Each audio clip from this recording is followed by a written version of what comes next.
Hi, and welcome to this video, the 4 ways cash flow can hinder your coaching.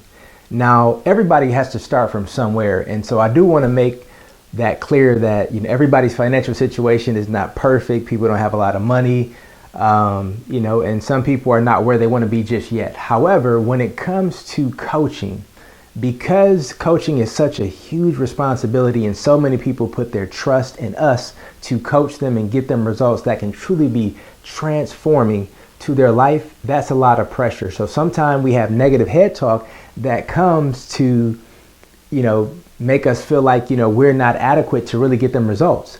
And so one of the ways that cash flow can hinder coaching is that cash flow on your end, if you're having challenges, it can cause you to feel like an imposter. Because think about this, if somebody deems you in a certain light and they really respect and honor you and they really believe that you can get them results, but you're struggling financially and this person makes more money than you do, that can cause you to feel like an imposter.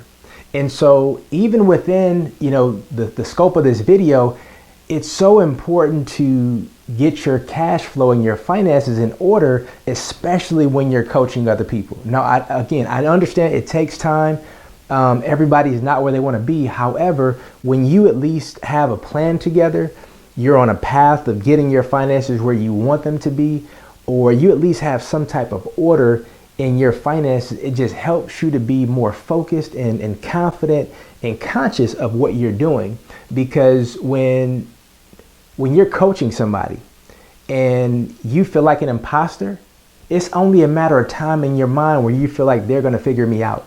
And so it takes a lot of your focus and energy and presence off of really focusing on them because you're so focused on you because of the money challenge. And so again, it's so critical to have our cash flow in order, especially when we're coaching other people. Now, I'm not saying that to not coach anybody until you get your cash flow in order. That's not what I'm saying at all, because your ability in getting them results is needed right now. If it takes you a while to get your finances in order, like your results that you can get them is needed right now. What I'm saying is if you have some financial challenges that you need to address, I would strongly encourage you to do so that can help you to be that much more effective when it comes to your client. Because even though you might coach them on something totally unrelated to money, if that topic ever comes up, that might cause you to feel a little bit insecure, and it might cause you to shy away, and it might cause you to not be as confident as you were before that topic came up. So that's all that I'm saying. But the second way that cash flow can cause you to, be hindered when it comes to coaching is that when you have financial troubles and your cash flow is not in order, it can actually cause you to be distracted from the results that you're responsible for helping them get. Because when there's this thing that's lingering over your head, it's like you're not focused on their results, you're focused on your results. You're focused on how can I get myself out of this financial situation? What questions can I ask to ensure that it never goes down this direction so they won't ask me something without me either being inauthentic or me lying or me not exposing myself. And so it can actually distract you from getting them results because you're focused on your own instead of theirs. And that's not really serving them, and it's not serving you, because again, you are a coach with so much talent, potential, and a skill set that is literally life-changing. But the area of cash flow can cause you to compromise that, and that's not something that you or your client wants you to experience.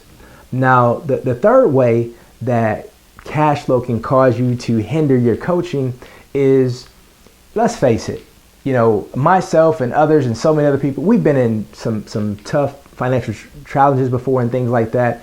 And when you get in those situations, it can cause you to be stressful. And so when your cash flow is not in order and your financial situation is not in order, it can cause you to have a layer of stress that you then transfer to your client without you even knowing it. Because you might look at your client like a car payment or a house note, or paying mortgage or rent or a gas bill. So you're not looking at them like a client anymore. You're looking at them like, okay, this is how I'm going to pay this bill. And so that can cause you to transfer a layer of stress on them that they pick up on, even though you're not verbally saying it out of your mouth. It's like they can just sense it, and it can cause them to feel like there's something off about you that they can't quite pick up, but they just feel it. And so you want to ensure that, number one, you're conscious and aware, but that you also make sure that you're not transferring any financial stress that you have onto your client that could have something that's not even related to money, whatsoever.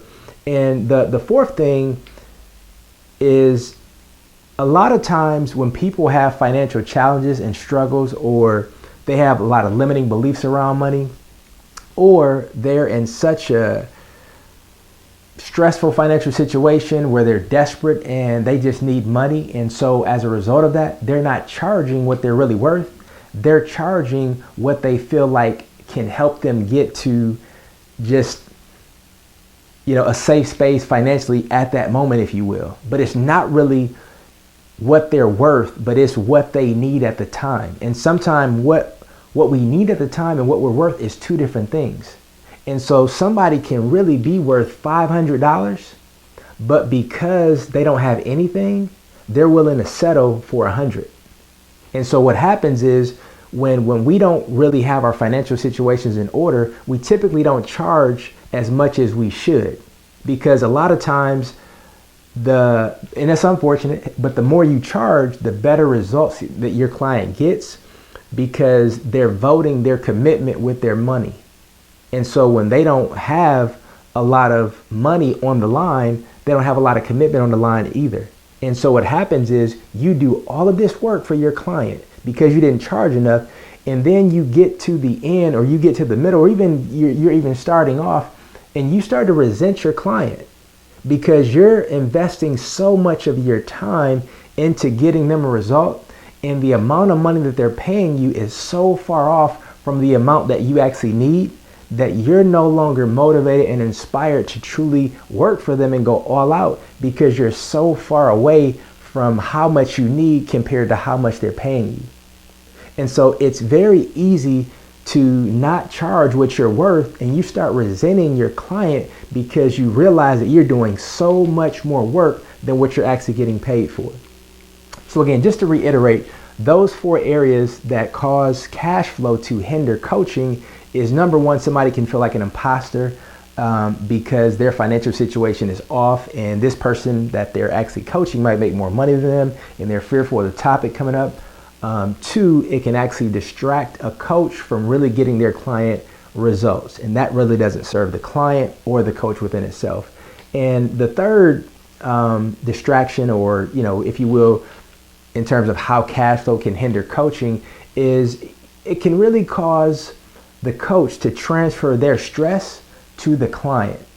And it can cause that client to sense that something is off, where they walk away from that coaching session feeling worse than they did before they got on. And that's never the mission that we want to have. We always want our clients to feel much better when they get off a call than they did before they got off. And so that transferring of stress can definitely do that.